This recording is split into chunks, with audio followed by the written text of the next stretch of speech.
오늘 제가 여러분께 말씀드릴 이야기는 정말 충격적입니다. 김정은이 중국에서 당한 굴욕이 상상 이상이었거든요. 다른 언론들은 모두 성공적인 외교라고 보도했지만 저는 현장에서 전혀 다른 모습을 목격했습니다. 김정은의 얼굴이 내내 굳어 있었죠. 한 번도 웃지 않았어요. 도대체 무슨 일이 있었던 걸까요? 잠깐 1초 만에 누를 수 있는 좋아요 눌러주세요. 그럼 본격적으로 이야기 시작해보겠습니다. 안녕하세요. 저는 북한 전문 기자 김지연이라고 합니다. 저는 베이징 현장에 있었습니다. 중국 열병식 및 항일전쟁 승리 기념행사를 취재하기 위해서였죠. 김정은이 처음으로 다자외교 무대에 등장하는 역사적 순간이라고 모든 언론이 떠들었거든요.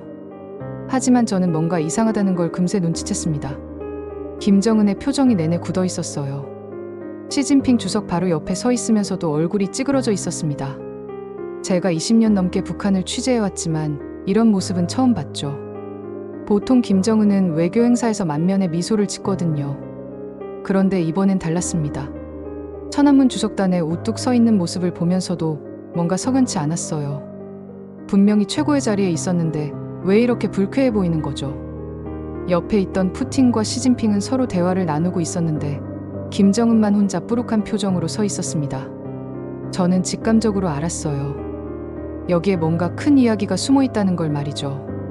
다른 기자들은 모두 화려한 의전과 북중 우정을 이야기했지만 저는 김정은의 표정에만 집중했습니다. 그리고 곧 놀라운 사실을 발견하게 됐죠. 가장 눈에 띈 건 김주혜였습니다. 김정은의 딸이 이번에 처음으로 공식 외교 무대에 등장했거든요. 그런데 이상했어요. 왜 부인인 리설주는 오지 않고 어린 딸을 데려온 걸까요? 현지 외교 관계자와 이야기를 나눠보니 더욱 황당한 사실을 알게 됐습니다. 김주혜가 사실상 부인 역할을 하기 위해 온 거라는 거예요. 평양을 떠날 때도 김정은이 직접 김주혜의 손목을 잡고 함께 출발했죠. 저는 솔직히 충격을 받았습니다. 아무리 북한이 특수한 나라라고 해도 이건 상식적으로 말이 안 되거든요. 공식 국가 행사에 초등학생인 딸을 부인 대신 데려간다는 게 어디 있는 일인가요? 중국의 항일전쟁 승리 기념일은 중국이 가장 중요하게 여기는 행사입니다. 그런데 김정은은 마치 가족 나들이라도 온 것처럼 딸을 데리고 왔어요. 더 놀라운 건 북한 매체의 보도였습니다. 평양에서는 김주혜를 아버지보다 앞세워 선전했거든요. 김정은보다 앞서 걷는 모습, 더 크게 포커스를 맞춘 사진들을 계속 내보냈죠. 이런 분위기라면 중국에서도 당연히 김주혜를 띄워줄 거라고 생각했을 겁니다. 하지만 중국은 달랐습니다. 아무리 중국과 러시아가 독재 국가라고 해도 이들은 의정 관례를 철저하게 지키는 나라거든요. 특히 이런 명분 없는 행동에 대해서는 자본주의 국가보다 더 강력하게 제지를 합니다. 저는 주석단 위에서 벌어지는 상황을 유심히 관찰했어요. 김정은이 혼자 뿌룩한 표정으로 서 있는 동안 시진핑과 푸틴은 서로 대화를 나누고 있었습니다. 완전히 소외된 모습이었죠. 중국 관영 매체 기자와 이야기를 나눠봤는데 그의 말이 인상적이었어요. 우리나라에서 공식 행사에 자녀를 데리고 오는 지도자는 없다는 거였습니다. 당연한 이야기죠. 국가 간 외교는 가족 모임이 아니거든요. 더욱이 김주혜는 아직 초등학생입니다. 학교에 가서 공부해야 할 나이인데 허구한 날 아버지 따라다니면서 공식 행사에 나오고 있어요. 이건 어린이 학대 수준이라고 봐야죠. 중국 인민들의 반응도 싸늘했습니다. 인터넷에서는 김정은을 3대 뚱보라고 부르면서 조롱하는 글들이 올라왔거든요. 자신들의 신성한 항일전쟁 승리 기념일에 딸을 데리고 와서 가족 여행하는 것처럼 행동한다고 분노했습니다. 그런데 정말 충격적인 일이 벌어졌습니다. 중국이 공식 행사에서 김주혜의 자리를 아예 빼버린 거예요. 저는 이 장면을 직접 목격했습니다. 연회장에 들어갔을 때 김여정과 현송월은 모두 제자리에 앉아 있었어요. 하지만 김주혜만 보이지 않았습니다. 어디 있나 하고 찾아봤는데 아예 자리가 없었어요. 중국이 의도적으로 김주혜의 좌석을 제거해버린 겁니다. 주요 행사장마다 마찬가지였습니다. 김정은이 자신의 귀한 딸을 데리고 와서 최대한 부각시키려고 했지만 중국은 단호하게 선을 그었어요. 공식 행사상에는 어린아이 출입 금지라는 원칙을 철저히 적용한 거죠. 저는 그 순간 김정은의 표정을 봤습니다. 정말 굳어져 있었어요. 자신이 정성스럽게 준비해온 계획이 완전히 무너지는 순간이었거든요. 딸을 전 세계에 선보이려던 꿈이 산산조각 난 거였죠. 중국 관영 매체는 더욱 냉정했습니다. 김주혜의 존재 자체를 완전히 무시했어요. 김정은이 중국에 도착하는 장면에서는 김주애가 함께 나왔지만 그 이후 공식 행사 보도에서는 단 한 번도 김주애를 언급하지 않았습니다. 김정은의 분노는 당연한 일이었습니다. 평양에서는 김주애를 차세대 지도자로 띄우기 시작했거든요.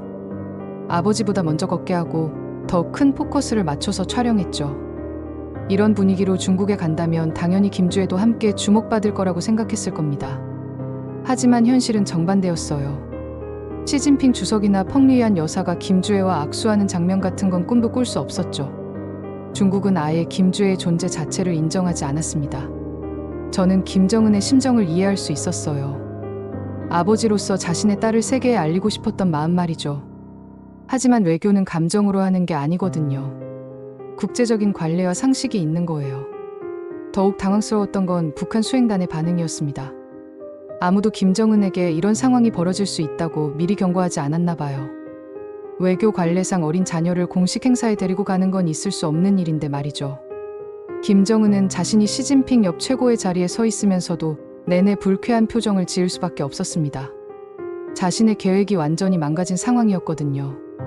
중국의 입장에서 보면 김정은의 행동은 정말 이해할 수 없는 일이었을 겁니다. 국가 간 공식 외교에서 부인도 아닌 어린 딸을 데리고 와서 부인 역할을 시키려고 한다니요. 이건 외교적 모독이나 다름없었어요. 더욱이 중국 항일전쟁 승리 기념일은 중국이 가장 소중하게 여기는 날입니다. 일본 제국주의와 싸워 승리한 역사적 순간을 기리는 거거든요. 그런데 김정은은 마치 놀이공원에 소풍 온 것처럼 딸을 데리고 왔어요. 중국 인민들의 분노도 이해가 됐습니다. 인터넷에서는 김정은을 조롱하는 글들이 쏟아졌거든요. 우리의 신성한 기념일을 가족 나들이 장소로 생각하나라는 댓글도 있었어요.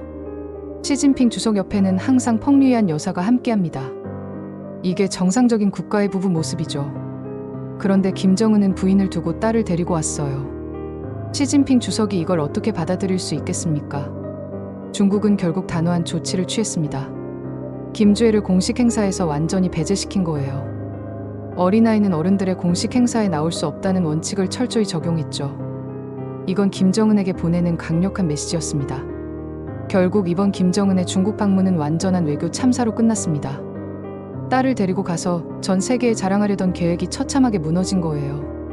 김주애는 공식 행사에서 완전히 배제됐고 김정은은 내내 굳은 표정으로 행사에 참여해야 했죠. 북한 내부에서도 누구나 예측할 수 있었던 일입니다. 외교 관례상 이런 일은 있을 수 없거든요. 김주애가 무슨 부인입니까? 딸이에요. 딸인데 부인 역할을 시키려고 했으니 이상하게 보일 수밖에 없죠. 더욱 당황스러운 건 북한에 돌아가서 이 상황을 어떻게 설명할지 모르겠다는 거예요. 평양에서는 김주애를 차세대 지도자로 띄우면서 아버지보다 앞세워 선전했는데 정작 국제 무대에서는 완전히 무시당했거든요. 김정은으로서는 정말 굴욕적인 상황이었을 겁니다. 자신이 최고 권력자라고 생각했는데 중국에서는 어린 딸 하나 제대로 대우받지 못했으니까요. 그것도 시진핑 주석과 각국 정상들이 지켜보는 가운데서 말이죠.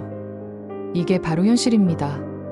아무리 북한 내에서 절대 권력을 가졌다고 해도 국제사회에서는 상식과 관례를 따라야 하는 거예요. 언론들은 모두 북중 동맹의 부활이라고 떠들었습니다. 새로운 시대가 열렸다고 자화자찬했죠. 하지만 현장에서 본 모습은 정말 다른 이야기였어요. 이게 바로 기존 언론들의 한계입니다. 겉으로 드러나는 화려한 의전만 보고 진짜 속사정은 파악하지 못하는 거예요. 시진핑 주석이 억지로 김정은을 주석단에 올려 세워준 건 맞습니다. 하지만 그 결과는 김정은에게 굴욕만 안겨줬죠. 자신이 그토록 자랑하고 싶었던 딸은 완전히 처박혀서 보이지도 않게 됐고 본인은 내내 굳은 표정으로 행사에 참여해야 했습니다. 저는 이런 진실을 보면서 확신하게 됐어요. 주체 사상에 물든 김정은 정권은 영원히 국제사회의 상식을 이해할 수 없을 거라는 걸 말이죠. 김씨 왕조의 개인 숭배와 우상화가 세계 어디서나 통할 거라고 착각하고 있거든요. 앞으로 김정은이 북한에 돌아가서 인민들에게 이 상황을 어떻게 설명할지 정말 궁금합니다. 평양에서는 김주애를 미래의 지도자로 선전했는데 정작 국제 무대에서는 아무도 상대해주지 않았거든요. 아마 또다시 왜곡된 보도로 진실을 감출 거예요. 이번 사건은 북한이 아직도 국제사회의 상식을 이해하지 못한다는 걸 보여주는 대표적인 사례입니다. 외교는 힘이나 위협이 아니라 상호 존중과 관례를 바탕으로 하는 거거든요. 주체 사상으로는 절대 세계를 움직일 수 없어요. 그런데 우리나라 주요 언론들은 이런 중요한 진실을 전혀 보도하지 않았습니다. 그저 표면적인 모습만 보고 성공적인 외교라고 포장했죠. 이게 바로 기존 언론의 한계예요. 진짜 중요한 이야기는 놓치고 겉으로 드러나는 것만 따라가고 있는 겁니다. 저는 이런 숨겨진 진실을 여러분께 전해드릴 수 있어서 정말 다행이라고 생각합니다. 언론에 나오는 모든 게 진실은 아니에요. 때로는 현장에 있었던 사람만이 알 수 있는 이야기들이 있거든요. 앞으로도 이런 감춰진 진실들을 계속해서 찾아내겠습니다. 여러분도 언론 보도를 그대로 믿지 말고 항상 의문을 가져보세요. 오늘의 내용은 여기까지입니다. 마음에 드셨다면 구독과 좋아요 꼭 한번 부탁드리며 다음에 또 찾아뵙겠습니다. 감사합니다.